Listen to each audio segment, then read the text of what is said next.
Ada kalanya, dalam keheningan malam, sebuah bayangan dari masa lalu datang menyapa, bukan sebagai hantu penyesalan, melainkan sebagai bisikan nakal yang tak kunjung padam. Bagi Bayu, rahasia terdalamnya adalah pengalaman lampau yang kini, entah mengapa, ingin dihidupkan kembali. Pengalaman masa laluku adalah rahasia pribadiku, tapi secara jujur sudah kuceritakan semua kepada istriku. Tampaknya istriku, Anjani, adalah wanita yang penuh pengertian. Bahkan dengan tenang ia menanggapi pengakuanku. Masih bagus Mas tidak dengan orang lain. Jadi tidak ada penyakit yang dibawa ke masa depan anak-anak kita. Yang penting mulai sekarang Mas jangan macam-macam lagi. Ya, Anjani memang istri yang bijaksana. Bukan hanya cantik, tapi juga memiliki jiwa yang besar. Membuatku semakin mencintainya. Tapi pengalaman yang, aduhai, di masa laluku seringkali menggodaku. Lalu mendatangkan pikiran baru. Pikiran yang ternyata banyak diidamkan oleh suami-suami lain. Aku masih ingat benar ketika aku menyetujui keinginan Anjani untuk bergabung denganku dan melakukan semuanya di sebuah resor mewah bernama Emerald Springs. Kenangan itu melekat terus di batinku. Lalu kini berkembang. Mulai membayangkan seandainya istriku diajak berpetualang bersama orang lain. Seperti waktu di Emerald Springs, pada mulanya aku sering berpikir, apakah aku ini normal atau tidak? Tapi setelah membaca dari sebuah situs terkemuka di internet, katanya pikiran yang sering menggodaku ini normal-normal saja. Bahkan kata situs itu, lebih dari 50% para suami suka membayangkan seperti yang sering kubayangkan. Suka membayangkan seandainya istri mereka berpetualang dengan lelaki lain, terutama mereka yang sudah mulai dilanda kejemuan dalam rumah tangganya. Apakah aku sudah mulai jenuh pada Anjani yang sudah 10 tahun menjadi istriku dan menjadi ibu dari kedua anak-anakku? Bukankah dahulu aku begitu tergila-gilanya pada Anjani, sehingga tak sabar lagi ingin cepat-cepat menikahinya hingga waktu ia baru tamat SMA, karena takut keburu bisa berpaling pada pria lain? Ya, Anjani adalah adik kelasku di SMA. Waktu aku kelas 3, dia baru kelas 1, dan aku hanya mengejar dia 2 tahun. Lalu kerja dan cepat-cepat menikahi Anjani yang baru lulus SMA. Anjani lahir dari keluarga yang cukup mapan, sehingga ia tidak terlalu merongrong padaku. Bahkan mertuaku mendorong agar aku melanjutkan kuliah sampai S1. Bekerja sambil kuliah akhirnya membuatku lumayan berhasil di kantorku. Setelah meraih S1, posisiku makin baik di kantorku. Anjani bisa kusebut luar biasa bentuknya. Teman-temanku juga menganggapku sukses, karena berhasil mempersunting Anjani yang demikian cantik. Kulitnya termasuk putih bersih untuk ukuran orang Indonesia. Tubuhnya tinggi langsing. Wajahnya rada mirip seorang aktris terkenal. Bahkan di mataku, Anjani lebih cantik. Kulitnya pun lebih putih daripada kulit aktris itu. Hanya hidungnya memang tidak sebesar hidung artis itu. Tapi hidung Anjani tetap tergolong mancung. Aku mau to the point. Mengapa aku membuat tulisan ini? Sekaligus untuk sharing dengan teman-teman yang memiliki kesamaan dengan pengalamanku. Hei, cewek itu pasti akan merasa lebih hidup dengan 2 cowok daripada sama 1 cowok. Lihat dia dari 2 arah. Jadi lengkap, kan? Dan hei, pasti lebih variatif, karena ada 2 macam. Lalu pandangan kami tertuju ke film lain, tentang seorang suami yang sudah tua, sementara istrinya masih muda. Judulnya juga menantang. Bisa ditebak seperti apa jalan cerita film itu. Lagi-lagi istriku protes. Kok bisa ya suami itu menyuruh orang lain berpetualang dengan istrinya? Itulah salah satu kreativitas dalam kehidupan untuk mengatasi kejenuhan. Di zaman sekarang hal seperti itu sudah lazim. Di barat, di negara kita juga sudah banyak sekali yang melakukannya. Nanti deh kuperlihatkan sebuah situs yang menawarkan swinger, tresome, gangbang dan sebagainya. Kemudian kuberitahu apa yang disebut swinger, tresome, gangbang dan sebagainya. Anjani seorang pendengar yang baik. Tapi malam itu dia memperlihatkan ketidaksetujuannya pada penjelasanku. Manusia kok aneh-aneh sih? Masa istrinya dibiarkan orang lain? Disaksikan sama suaminya sendiri lagi. Apa suaminya nggak cemburu? Tentu saja cemburu. Tapi dari cemburunya itu sang suami mendapatkan sensasi, sehingga hasratnya jadi timbul secara luar biasa. Lebih hebat daripada meminum obat. Iya, istriku begini. Kalau aku dibegituin sama orang lain, Mas begitu juga? Jadi tambah gairah padaku. Pertanyaan itu agak mengejutkan. Terlalu cepat rasanya. Tapi aku berusaha menjawabnya. Sambil berusaha menenangkan Anjani. Aku malah sering membayangkan begitu. Hayalan itu memang menyebalkan pada mulanya. Tapi anehnya, setelah membayangkan hal itu, gairah jadi timbul. Sayang, Anjani menatapku dengan sorot penuh selidik. Enggak salah tuh? Jangan memancing pertengkaran. Ya, kita kan sudah sepakat tidak mau bertengkar lagi demi ketentraman anak-anak kita. Aku tersenyum, lalu kulus rambutnya, sambil berbisik. Aku serius. Sayang, hidup di zaman sekarang memang harus kreatif. Jangan berjiwa kampungan. Maksud Mas, mau ikut-ikutan seperti di film itu? Terus hubungan kita jadi rusak dan anak-anak jadi korban? Begitu. Susah sekali meyakinkan istriku agar mengikuti jalan pikiranku. Padahal biasanya ia penurut, senantiasa mengikuti jalan pikiranku. Tapi seperti yang kubaca dari sebuah situs, hal seperti ini memang perlu waktu. Jangan memaksakan kehendak. Semuanya harus berjalan tenang dan lancar. Menunggu sejam. Aku menurut saja. Ketika suamiku menyuruhku mengganti pakaian yang dibawa dari rumah, biar lebih cantik, katanya dengan senyum. Kucubit lengan suamiku dengan jantung berdebar-debar. Lalu masuk ke kamar mandi untuk mengganti celana panjang. Anehnya di kamar mandi, aku melepasnya dan menggantungkannya di gantungan baju kamar mandi. Apakah ini pertanda bahwa aku sudah siap melakukan apa yang Mas Bayu inginkan? Entahlah, bertemu dengan orangnya juga belum. Waktu aku masih di kamar mandi, terdengar suara Mas Bayu berbicara dengan seorang pria. Dengan siapa? Ya, dengan pelayan hotel. Tapi kedengarannya mereka cukup akrab, membuatku penasaran. Lalu aku mengintip dari pintu kamar mandi yang kubukakan sedikit. Ada seorang cowok tinggi dan tampan sedang berbicara dengan Mas Bayu. Ah, itukah orang yang sudah dijanjikan oleh suamiku? Orangnya setampan itu. Ah, kenapa dia sudah datang secepat ini? Bukankah janjiannya sejam lagi? Lututku terasa gemetaran. Dengan perasaan bergalau. Tamu kita sudah datang, seru suamiku. Yang kusahut dengan, iya. Sambil berkaca sebentar di depan cermin kamar mandi, dengan jantung semakin berdebar. Duh, apa yang akan terjadi nanti? Kenapa aku mendadak jadi grogi begini? Aku keluar dari kamar mandi, menghampiri suamiku dan tamunya yang, benar-benar tampan orang itu. Kenalan dulu, sayang, kata suamiku sambil memegang bahuku. Cowok yang kata suamiku sudah berusia 26 tahun, tapi kelihatan jauh lebih muda. Menjulurkan tangannya dengan senyum simpatik, sambil menyebutkan namanya, Raka. Anjani, kataku mengenalkan diri, dengan suara tersendat, dan tanganku yang sedang dijabat oleh Raka, tidak dilepaskan. Bahkan ia menarikku untuk duduk di sofa panjang. Sementara suamiku duduk di kursi lain, sambil menggoyang-goyang kakinya. Cantik, kan, istriku, kata Mas Bayu. Raka yang masih memegang tanganku dengan hangatnya, menatapku dengan senyum dan berdesis. Iya, Mas, cantik sekali. Aku tersipu-sipu dibuatnya. Harusnya kutanggapi bahwa dia pun tampan sekali. Belakangan aku tahu bahwa Raka itu berdarah Manado dengan Belanda. Pantaslah tampang dan postur tubuhnya sebagus itu. Belakangan juga aku tahu bahwa kamar di hotel mahal itu dibayar oleh Raka. Mas, di kulkas hotel ini suka ada minuman. Silakan ambil sendiri, kata Raka sambil menunjuk ke kulkas di kamar hotel berbintang 5 itu. Suamiku mengangguk, lalu melangkah ke arah kulkas itu. Sementara tangan Raka sudah bukan memegang tanganku lagi, melainkan menyelinap ke belakang punggungku. Ini membuatku semakin berdebar. Apakah aku tergerak dengan semuanya ini? Ya, aku harus mengakuinya secara jujur. Tapi aku jadi begini gugupnya. Sementara harum khas parfum pria tercium ke penciumanku.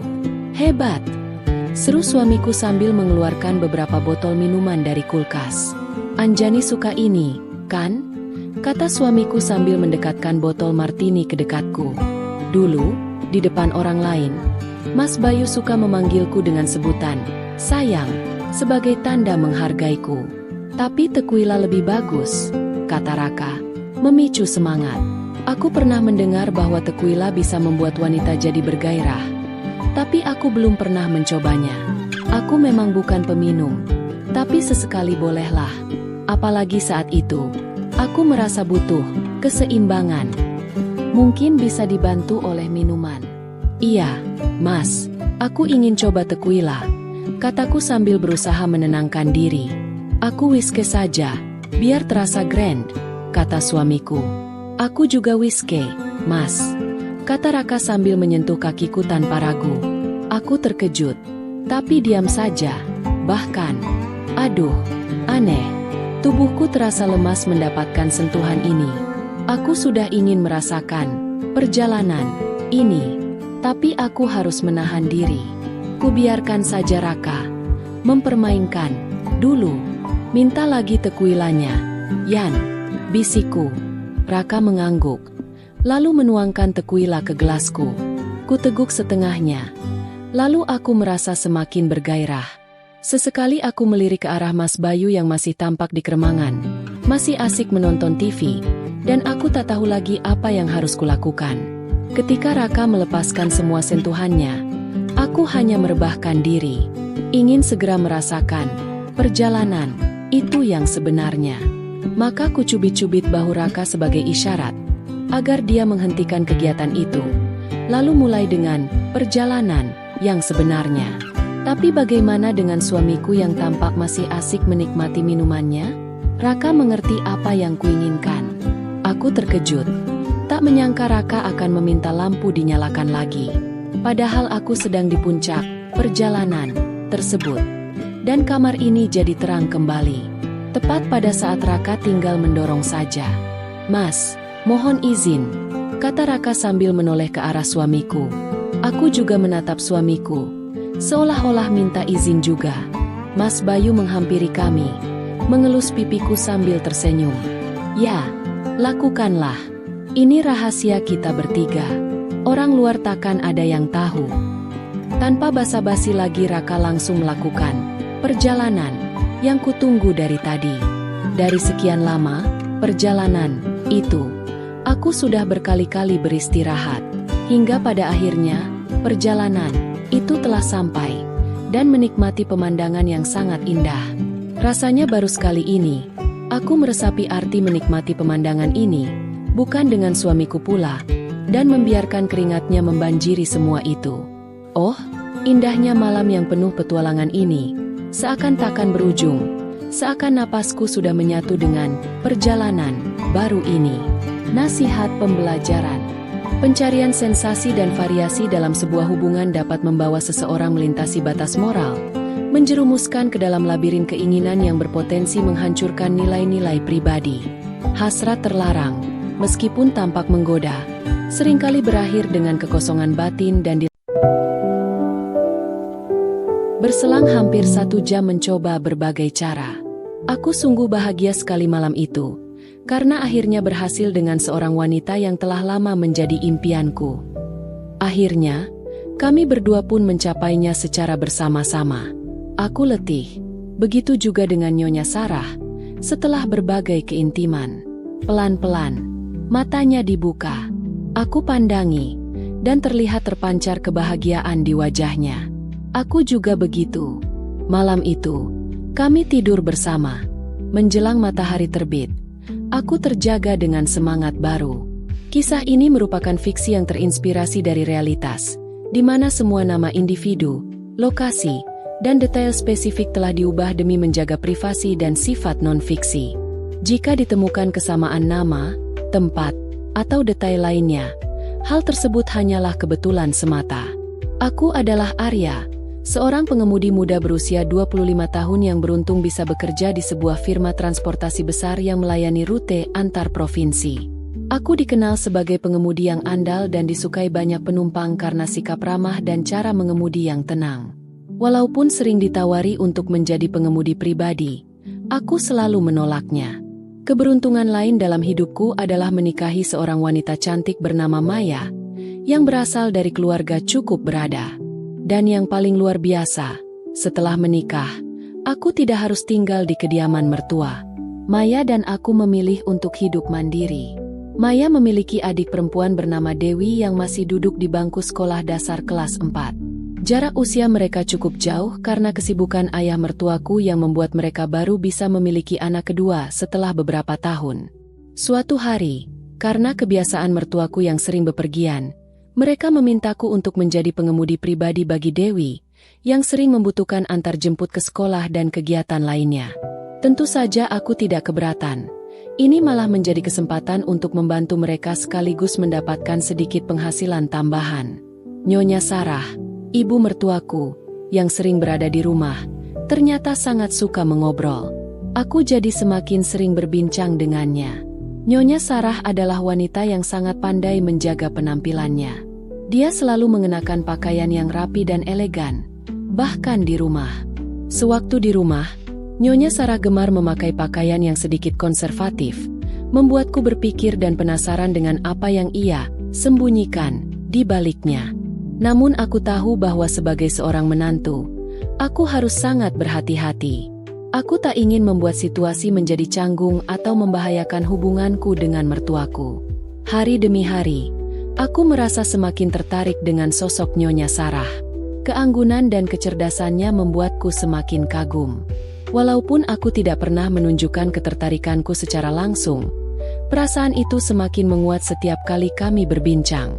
Terkadang pikiranku melayang, dan aku membayangkan jika ada kesempatan untuk lebih dekat dengannya dan terjadi hal yang menjadi apa yang aku pikirkan.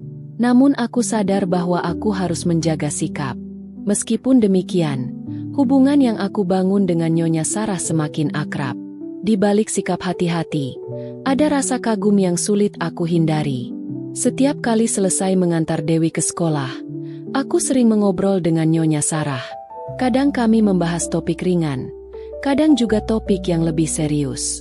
Aku merasa hubungan kami baik-baik saja, meskipun ada perasaan lain yang sulit untuk aku ungkapkan. Malam itu setelah mengantar Dewi, aku kembali ke rumah mertuaku. Kebetulan Tuan Wijaya, ayah mertuaku, ada di rumah. Setelah mengantar jemput, seperti biasa aku diberi camilan dan minuman pelepas dahaga. Nyonya Sarah dan suaminya duduk bersamaku, berbincang santai tentang berbagai hal. Mas Arya, sapa Tuan Wijaya, memulai pembicaraan. Ada apa, Pak? Jawabku ringkas sambil menantikan kata-katanya. Minggu depan Bapak harus pergi ke luar negeri untuk mengurus pekerjaan, sambungnya. Wah, semoga berhasil dan semakin berkembang, Pak, bisnisnya. Jawabku, tapi masalahnya Bapak harus pergi ke sana selama 1 minggu. Lalu apa masalahnya, Pak? Tanyaku. Tidak ada seorang pun yang akan berada di sini untuk menemani Mama dan adikmu, Mas. Rasanya nggak tega Bapak meninggalkan mereka hanya berdua, terutama di malam hari, jelas Tuan Wijaya. Singkat cerita, Tuan Wijaya menyuruhku untuk tinggal sementara di rumahnya sampai beliau pulang dari luar negeri. Dengan senang hati, aku menyanggupi permintaan tersebut. Malam itu, sesampainya aku di rumah, aku bilang pada Maya bahwa aku harus menginap selama seminggu di rumah orang tuanya. Aku jelaskan semuanya pada istriku. Akan tetapi, yang membuatku terkejut adalah bertepatan dengan Tuan Wijaya yang akan keluar negeri. Ternyata Maya juga ada perintah dari tempat kerjanya untuk keluar kota selama 5 hari. Sehingga, menurut istriku, wah, kebetulan sekali, Mas, serunya. Kebetulan bagaimana? Tanyaku heran. Iya, kebetulan daripada Mas tidur sendiri di rumah ini, ucap istriku, semakin membuatku bingung. Karena pas hari itu aku juga harus keluar kota. Mas, lanjut istriku. Barulah aku tahu. Apakah ini yang dinamakan pucuk dicinta ulam pun tiba? Gumamku dalam hati. Malam itu pun, aku mulai memikirkan rencana yang tidak-tidak, seperti mengamati Nyonya Sarah yang sedang di kamar mandi, atau mengamati saat Nyonya Sarah tidur dengan pakaian yang membuat sang rudal ingin melesat. Inilah kesempatanku. Karena saat aku hanya mengantar jemput, aku kurang berkesempatan. Kalau aku tidur di sana, aku tidak akan menyia-nyiakan kesempatan itu. Aku sangat berharap mendapatkan kesempatan seluas-luasnya dengan Nyonya Sarah. Membayangkan itu, aku langsung saja menarik Maya untuk melakukan pekerjaan antara suami istri. Aku sampaikan alasanku pada istriku, sebelum nanti lama tidak ada momen kebersamaan. Aku ambil saja malam itu. Istriku pun hanya tersenyum dan menyambutku. Kami berdua akhirnya bekerja sama dalam hal tersebut secara syahdu. Meskipun dalam hal tersebut aku separuhnya membayangkan bersama Nyonya Sarah. Berbagai atraki kami lakukan dengan penuh hikmat dan berirama sehingga kami berdua berlabuh bersama-sama dengan penuh sukacita. Minggu malam, jam menunjukkan pukul 10.30 malam, aku tiba di pekarangan rumah Nyonya Sarah. Suasana agak sunyi, hanya dari kejauhan terdengar gonggongan sesekali yang memecah kesunyian. Aku masuk dan merapatkan lagi pintu pagar itu, sekaligus menggemboknya. Aku sebelumnya memang telah diberitahu untuk langsung mengunci pagar itu. Selesai mengunci pagar, aku pun mengetuk pintu rumahnya. Dalam sekejap, aku dengar suara Nyonya Sarah menyahut, kemudian pintu pun dibuka. Aku lihat Nyonya Sarah seperti yang aku bayangkan, yaitu hanya memakai handuk warna pink, dan terlihat jelas lekuk tubuhnya sangat mempesona. "Silakan masuk, Mas," suruhnya. Aku pun masuk, dan sewaktu melintasinya, aroma harum sabun masih terhirup olehku. Aku menoleh lagi ke belakang. Nyonya Sarah sedang mengunci lagi pintu rumahnya. Aku melihatnya dari arah belakang. Malam itu pun menjadikan perasaanku semakin tidak menentu. "Maaf ya, Mas, kamu tadi lama menunggu," ucapnya sambil berlalu. "Tak apa-apa kok, Ma," sahutku seraya menelan ludah.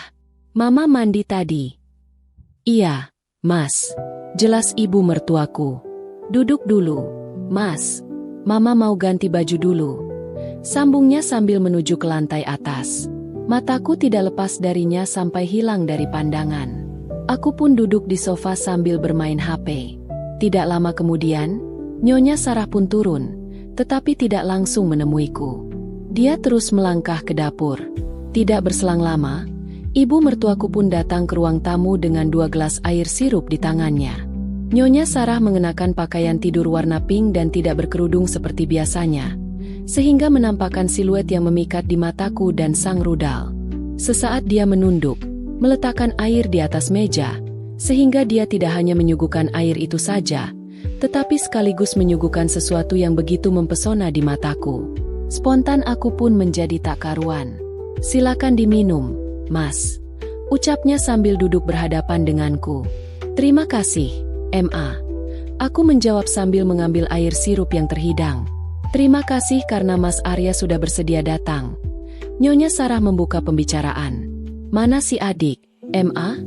tanyaku, karena adik istriku itu dari tadi tidak kelihatan. "Dia sudah tidur," sahutnya. "Memang jam segini adik tidur, Ma?" tanyaku. "Dia tidur awal, pukul 10 malam. Pasti mama suruh dia untuk tidur," jelas ibu mertuaku. Kami berdua terus mengobrol. Dari situlah aku jadi tahu serba-serbi tentang keluarga ini. Aku juga mengatakan pada ibu mertuaku kalau istriku kebetulan juga sedang keluar kota. Sewaktu mengobrol itu, aku tidak bosan melihat kecantikan wajahnya dengan rambut ikal mayangnya serta pemandangan yang sangat indah dan memukau, membuat aku ingin segera meraihnya saja. "Sudah ada tanda-tanda istrimu itu mau kasih cucu mama? Apa belum, Mas?" tanya ibu mertuaku. "Belum, Ma. Jangan lama-lama, Mas. Saya sudah berusaha, Ma, tapi tidak tahu kenapa kok belum jadi juga," sahutku. "Atau jangan-jangan caranya ada yang salah, Mas?" ucapnya, seraya menatapku dengan serius. Aku terus diam, belum menemukan bahan pembicaraan lainnya. Begitupun dengan ibu mertuaku. Aku membaca majalah sambil sesekali ekor mataku menelusurinya.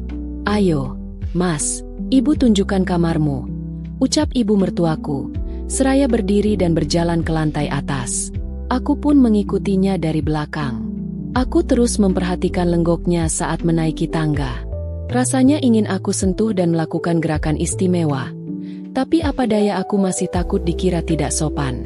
Sesampainya di lantai atas, ibu mertuaku berkata, "Ini kamarnya, Mas," ucapnya sambil membukakan pintu kamar itu. "Mama harap kamu suka dan nyaman tidurnya," ucapnya lagi setelah masuk ke dalam kamar itu. "Iya, Ma, terima kasih," balasku. "Mama mau tidur dulu. Kalau Mas Arya mau menonton TV, silakan di ruang tamu itu. PS4 pun juga ada." "Selamat malam, Mas," ucapnya dengan senyum manis seraya meninggalkanku. Aku turun lagi ke ruang tamu untuk menonton TV. Semakin lama, mataku pun semakin mengantuk. Kulihat jam menunjukkan pukul 2.30 pagi. Aku matikan TV itu, lalu ke lantai atas. Saat aku melintasi kamar Nyonya Sarah, aku dapati pintunya tidak tertutup rapat. Timbul niat di hatiku untuk melihatnya. Pelan-pelan, aku buka pintunya. Lalu aku masuk ke dalam kamarnya. Nyonya Sarah sedang tidur nyenyak menghadap ke arahku. Aku menatapnya yang sedang nyenyak tidur itu. Aku tatap sepuasnya sambil mengusap diriku sendiri. Aku dekatkan tanganku ke arah wajahnya agak lama. Aku ingin langsung saja memulainya. Namun kembali timbul kesadaranku bahwa waktu masih banyak. Kalau terlalu terburu-buru, takutnya justru semua rencanaku akan berantakan. Kemudian, aku keluar dari kamarnya dan menutup pintu. Aku masuk ke kamarku dan tidur. Sebelum tidur, aku sempat membayangkan pemandangan tadi itu. Akhirnya, aku pun tertidur. Sedang damai-damainya aku dalam mimpi. Pintu kamarku diketuk. Kedengaran suara Nyonya Sarah yang menyuruh aku bangun. Rupanya sudah pagi. Aku bangun, cuci muka, dan turun. Kelihatan Nyonya Sarah sudah menungguku dengan 2 cangkir teh di atas meja.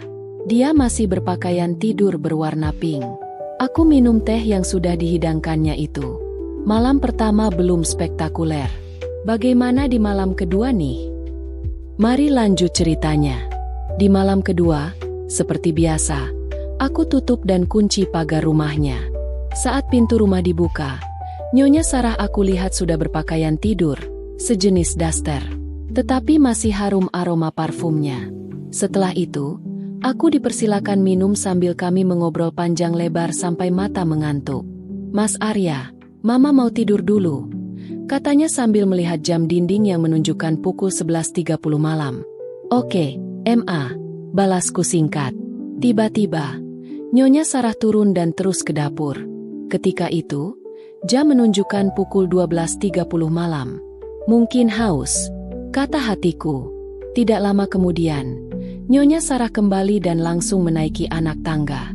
Tiba-tiba terdengar jeritan Nyonya Sarah di tangga. Aku spontan berlari ke arahnya dan kudapati dia terjatuh di atas tangga sambil memegang pergelangan kaki kirinya.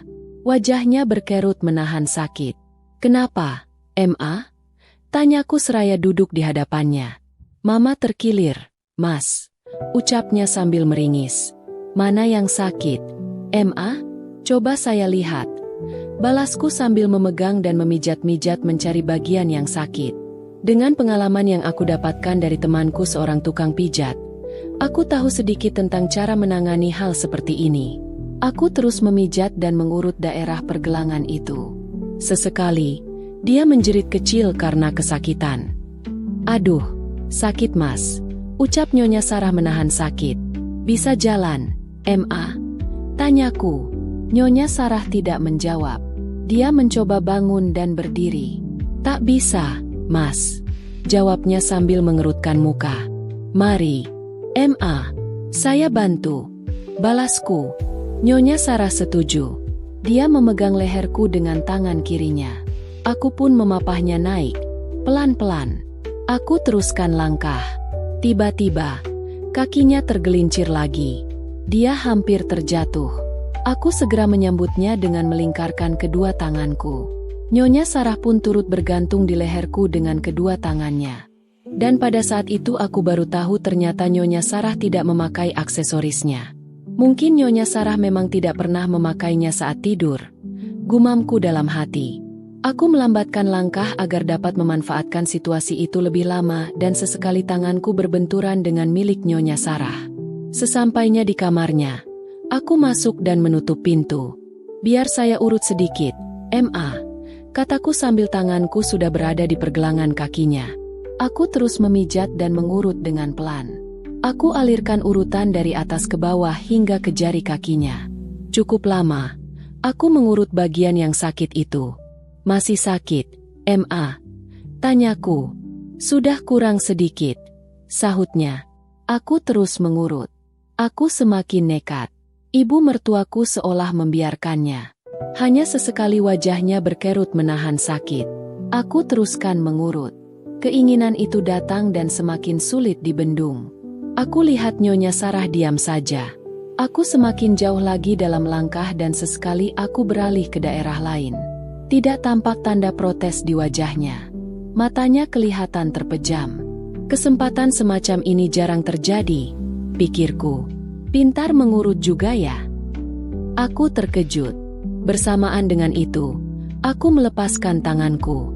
Tolong pijat bahu mama juga, Mas. Pintanya, lega hatiku. Aku pikir dia mau marah.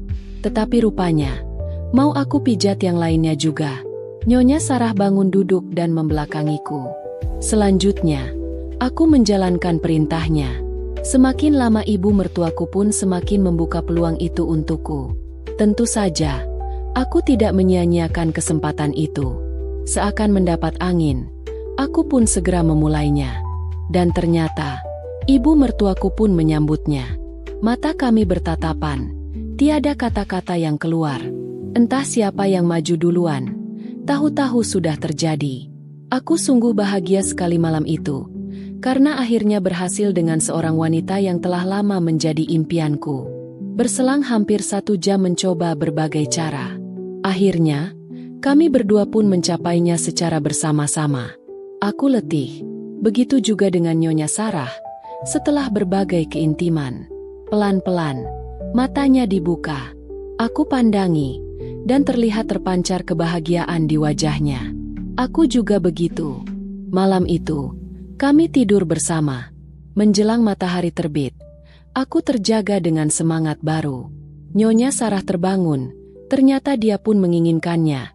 Dan sekali lagi, kami melakukan keintiman. Akhirnya, kami berhasil untuk kedua kalinya. Setelah pagi kami bangun, saat aku turun, telah terhidang 2 cangkir teh di atas meja. Kami minum, dan aku meminta diri untuk pulang. Di depan pintu sebelum pulang, Nyonya Sarah memberikan tanda kasih sayangnya, dan mengingatkan aku agar datang lagi malam nanti. Aku mengangguk sambil tersenyum penuh arti. Masih ada 5 malam lagi sebelum suami Nyonya Sarah pulang. Setiap malam, akan aku manfaatkan sebaik-baiknya untuk mendapatkan kesenangan yang tiada tara itu. Dan selama 5 malam itulah, aku memiliki kesempatan dengan ibu mertuaku dalam berbagai cara dan tempat. Aku tidak lagi tidur di kamar tamu, tetapi di kamar Nyonya Sarah. Nyonya Sarah menyukaiku bukan hanya di dalam kamar, malah di dalam kamar mandi juga. Ada kalanya saat mandi di waktu malam atau pagi. Aku semakin tahu kalau suami Nyonya Sarah jarang bersama dengan Nyonya Sarah karena terlalu sibuk. Sebab itulah Nyonya Sarah merelakannya untukku. Nyonya Sarah juga memberitahuku bahwa dia sebenarnya gembira sekali saat tahu suaminya akan keluar negeri selama beberapa hari dan aku akan menemaninya selama suaminya pergi itu. Jadi, kesempatan itu tidak disia-siakan. Nyonya Sarah sengaja mencari jalan agar dapat dekat denganku. Rupanya Nyonya Sarah sengaja berpura-pura jatuh di tangga untuk memancingku. Malam terakhir menjelang suaminya akan datang, kami berdua habiskan waktu itu terus untuk keintiman lagi dan lagi tanpa merasa capek. Keesokan paginya aku pulang. Sebelum pulang, Nyonya Sarah mengucapkan terima kasih karena aku telah bersedia menemaninya selama suaminya tidak ada. Aku juga mengucapkan terima kasih atas apa yang diberikannya. Nyonya Sarah menyatakan bahwa dia juga sangat bahagia.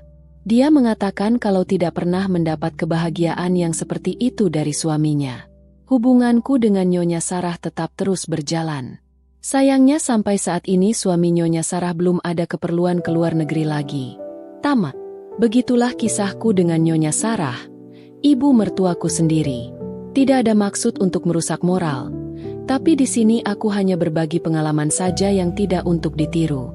Terima kasih sudah mau mendengarkan kisah ini. Ambil baiknya dan buang buruknya dari cerita kisah nyata ini. Semoga hal seperti ini tidak terjadi kepada kita semua. Dan semoga kita semua dilindungi dari mara bahaya. Amin. Terima kasih dan sampai jumpa di cerita selanjutnya.